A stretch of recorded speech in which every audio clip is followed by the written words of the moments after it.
Valante, and thank you for tuning in to part 1 of my Evolution web series, Reinventing Yourself. Reinventing yourself is a critical part of the process of evolution. I want to start by defining two terms, create and invent. They have very similar meanings. They both simply mean to make something that was not there before, but the definition of invent has one extra phrase, and that is something useful. See, the creation process was handled. We have a creator, and that's God. Now it's up to us to invent the person that God created us to be. I'm going to say that again. It's up to us to invent the person that God created us to be. And when you look at any quality invention, it had to be reinvented and reinvented and reinvented until it was right, until it was useful. And that's what we have to do. We have to reinvent ourselves until we're right and until we're useful. Look at some of the most significant inventions. You have electric lights, telephones, airplanes. Those men had to keep going back to the drawing board before they could even bring it to market, before they could even introduce it to the public. They had to get to a certain level. And then even after that, those things have evolved. The phone is nothing like the original phone. Cars, those things are nothing like the original prototype. Now they have evolved into something bigger and something better. And that's what life is all about. You never get to a point in life where you've got it, where you can just stay there. You're always evolving. You're always getting better. You're always growing. When you stop growing and stop evolving, then your life is over. So as long as we are alive, we have to keep evolving, and we have to be able to reinvent ourselves so that our lives remain productive and useful. You want a quality lifestyle. And there's a few steps that I like to share with you that I've learned about how to invent yourself. First thing is you have to know who it is that God designed you to be.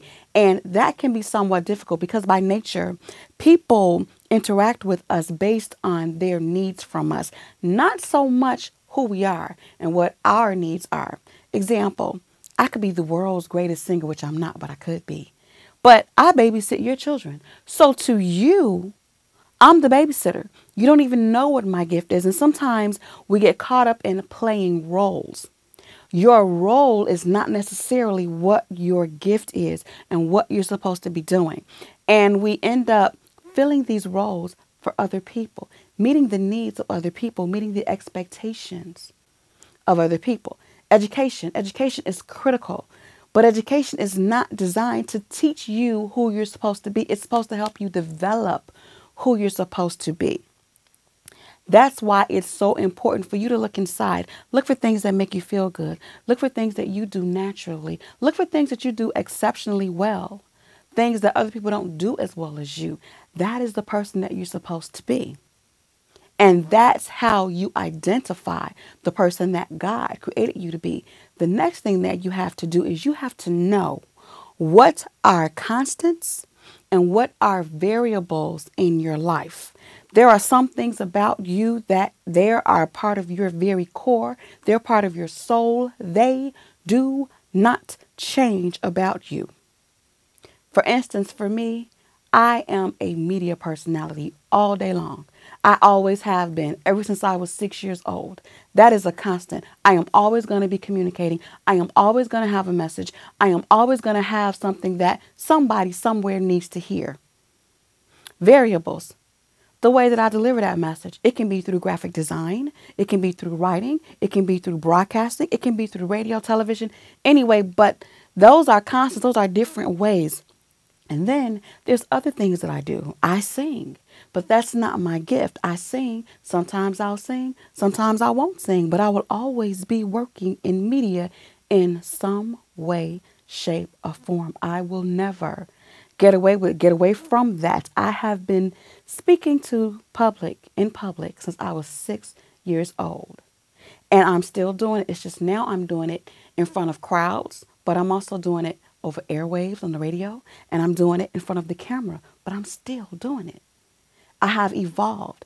And that's what we all have to do. Identify what is constant, those things about you that will not change. Don't ever let anybody change your constants and those variables. There are things that you have to change, which brings me to the next step. You cannot be afraid to change. I have said this before. I was afraid to be videoed, but I'm in graphics, and graphics have evolved from just graphic design into video. It was a very natural progression.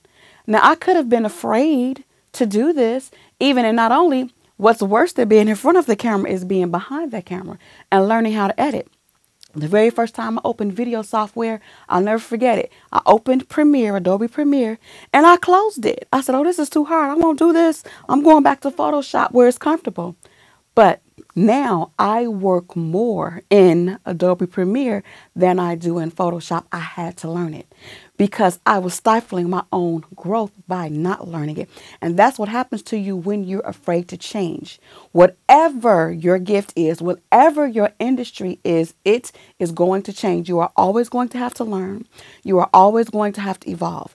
And so embrace the change. Embrace the change, go with it, learn what you need to know so that you can keep up, so that you can remain useful, so that you can remain productive. You never want to be on the dead weight side of your team. Every team has their way. Somebody who, you can't quite depend on them because they don't know what they're doing. They don't know what they're talking about. They're not productive. You never, ever want to be that person. You never want to be the weakest link in a chain. So do not be afraid to change. Do not be afraid to learn. The next thing that you need to do is align yourself with like-minded people. Like-minded people are people who think like you, people who think progressively, people who think productively, people who are evolving in the same manner that you are. They don't necessarily have to be in your industry. My close circle, I think I'm the only one in media in my close circle, but we all have something that we are passionate about and that we're pushing toward and that we encourage each other to do. And here's the thing, when you're aligned with like-minded people, they'll keep you on task. Again, I said, people interact with you based on how you benefit them, but people who are like-minded, they don't do that. I may have a friend who might need me, go back to that babysitter. You might need me to babysit your child, but you realize that there's an event that I need to go to, an expo or something to learn the latest thing in media. A like-minded person says, okay, I need you, but you need to be there. I'll get someone else to help me. You go ahead. Those are like-minded people. They're not selfish. They want you to realize your dreams. They want you to reach your full potential. A like-minded person will also tell you, hey, you're slacking off. You're goofing off. You need to change what you're doing. You need to change who you're hanging out with. That place you're going is not going to get you to the next level. Those people you're hanging with, they're going to impede or retract what you've done. They're going to make you less productive. That's what like-minded people will do for you. The next thing is to give yourself credit. Pat yourself on the back. Tell yourself, I'm doing a good job. Again, everything is evolving. You're getting better and better. Sometimes my daughter, she looks back through my portfolio at work I may have done 5 or 10 years ago, and she goes, Mommy, this was bad. And it's funny because at the time it was good. I had to give myself credit. I was hot back then, but now with the technology and my new skill set, if I produce the work today that I produced 5 years ago, yes, it would be crap. But that you have to give yourself credit. I did that. That's what was hot then. Now I have to do what's hot now. When you do something, even God himself in the creation process, he said, when he looked at his stuff, he said that it was good. He made sure that it was good. And again, he created us. He created me. God didn't create anything that's not good, so I'm good. Look yourself in the mirror and tell yourself, I'm good. I got this. I can do this. And that's what you have to do, is give yourself credit. See, reinventing yourself is the only way that you can ensure that you're always running on all cylinders. It's the only way you can stay vitalized and healthy and strong. It's the only way. You have to make sure that you are always on tasked with God's creation of you. Your life's assignment is, again, to invent the person that God created you to be.